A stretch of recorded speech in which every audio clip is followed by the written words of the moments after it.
وہ اپنے گھر میں جھاڑو لگا رہی تھی۔ اس کا پڑوسی اس کے باپ کو سہارا دیتے ہوئے اندر داخل ہوا اور بولا، بیٹی اپنے باپ کو سنبھالو، اسے سمجھاؤ کہ یہ چوریاں کرنا چھوڑ دے، کسی دن بڑے عذاب میں پھنس جائے گا۔ بیٹی نے پڑوسی کی بات سن کر باپ کو شکایتی نظروں سے دیکھا اور بولی، ابو آپ یہ چوری چکاری چھوڑ کیوں نہیں دیتے؟ آپ میری بات کیوں نہیں مانتے؟ وہ رو رو کر باپ سے شکایت کرنے لگی۔ باپ بولا، بیٹی میں یہ سب تیرے لیے ہی تو کرتا ہوں، ایک عرصے سے تو نے نیا جوڑا نہیں پہنا، مگر ابو میں نے ایسا جوڑا نہیں مانگا جو آپ چوری کر کے لائیں، مجھے حق حلال کی کمائی سے نیا جوڑا چاہیے، نہیں تو رہنے دے، مجھے نہیں چاہیے۔ باپ بیٹی کا درد محسوس کر کے خود بھی رونے لگا اور بیٹی سے کہا، میں محنت مزدوری کر کے تمہارے لیے نیا جوڑا خریدوں گا، میں تمہاری قسم کھا کر کہتا ہوں کہ آج کے بعد کبھی چوری نہیں کروں گا۔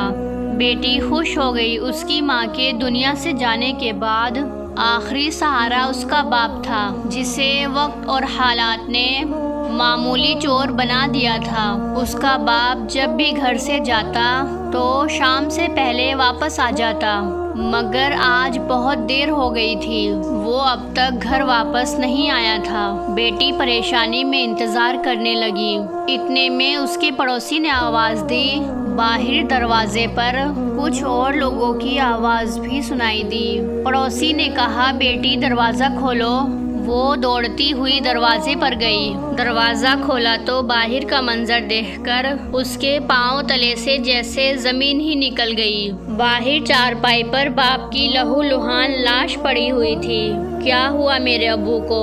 وہ غم سے نڈھال آواز میں بولی۔ پڑوسی بولا، کل رات پولیس نے مقامی ڈاکوؤں کا انکاؤنٹر کیا، تمہارا باپ بھی انہی ڈاکوؤں میں تھا۔ وہ یہ سن کر بے ہوش ہو گئی۔ چل بیٹی باپ کا آخری دیدار کر لے۔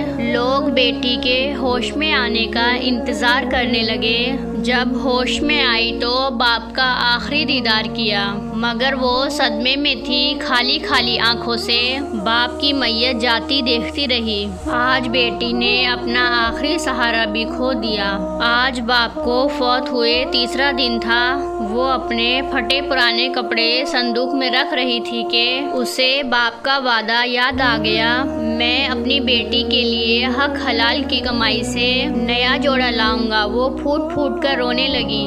وہ زور سے چلائی، نہیں چاہیے مجھے نیا کپڑا، بس آپ واپس آ جائیں، ابو اپنی بیٹی کے پاس آ جائیں۔ میرا باپ میری قسم کھانے کے بعد چوری نہیں کر سکتا، وہ میری جھوٹی قسم کبھی نہیں کھا سکتا۔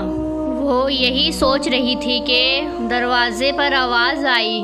کوئی اس کے باپ کا پوچھ رہا تھا۔ اس نے دروازہ کھول کر دیکھا تو ایک شخص ہاتھ میں تھیلا لیے اس کے والد کا پوچھ رہا تھا، جی یہی گھر ہے، مگر ابو تو…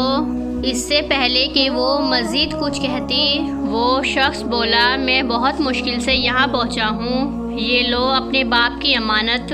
بیٹی بولی، آپ کون ہیں اور یہ تھیلا آپ کو کس نے دیا؟ وہ شخص بولا، میں اور تمہارا باپ اینٹوں کے بھٹے پر ایک ساتھ مزدوری کر رہے تھے، بہت محنت کے بعد 500 روپے کمائے، ہم دونوں وہاں سے ایک ساتھ اپنے اپنے گھر کو نکلے، راستے میں قریبی بازار سے تمہارے باپ کو کچھ خریدنا تھا، میں دکان کے باہر کھڑا رہا، وہ دکان سے نکلا تو پولیس آئی اور اسے گھسیٹتے ہوئے لے گئی۔ یہ تھیلا اس کے ہاتھ سے گر گیا تھا، جسے میں نے اس کے گھر پہنچانا اپنا فرض سمجھا۔ بیٹی نے تھیلا کھولا تو اس میں سنتری رنگ کا جوڑا تھا۔ اس کی آنکھوں میں آنسوؤں کا سمندر اتر آیا۔ اس جوڑے کو کبھی چومتی، کبھی سینے سے لگاتی، دروازے پر بیٹھی نہ جانے کتنی دیر روتی رہی۔ اپنے باپ کی محنت کی کمائی سے خریدے گئے اس جوڑے کے علاوہ جو آج اس کے نصیب میں ہوا، وہ یہ یقین تھا کہ اس کا باپ ڈاکو نہیں تھا۔